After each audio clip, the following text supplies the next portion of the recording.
Welcome to episode 2 of Cato Weekly Video, hosted by Anastasia Uglova.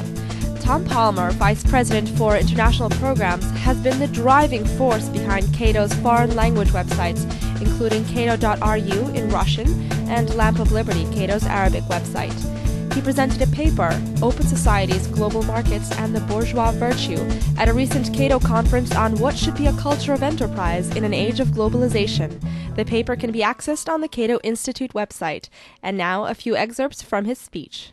Globalization, which is one of those terms that's rarely well defined, usually means all the things you like or all the things you don't like. When you debate anti-globalization activists and you ask them to define what they mean, they say, well, by globalization I mean war, disease, poverty, and mosquitoes. I'm against all those things too. So I have a non-moralized operational definition, which is the diminution or elimination of restrictions on exchange across political borders. Moreover, and this is very important and commonly misunderstood, the increasing prosperity in a globalized market economy of one nation is good for the people in the neighboring countries, or at least in those other countries with whom they produce. This is one of the core insights of Jean-Baptiste Say, and it would be a good thing if political economists and people in the foreign policy studies understood this better. Lou Dobbs does not. We're going to talk about a total ignoramus. Lou Dobbs thinks it's bad for Americans if Canadians become richer.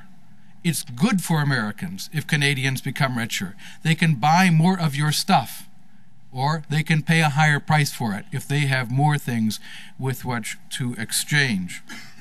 So when you have a global market, the prosperity of one country is to the benefit of the others, not to their detriment. There's not a zero-sum game in that regard.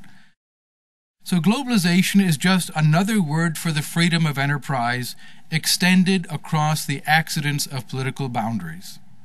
It represents the extension of the market, and it's governed by principles no different from those that govern enterprise within boundaries. There's nothing special about international trade that is not also true about domestic trade, except insofar as political bodies have introduced obstacles, whether through international finance mechanisms or others. What about the relationship between enterprise and culture?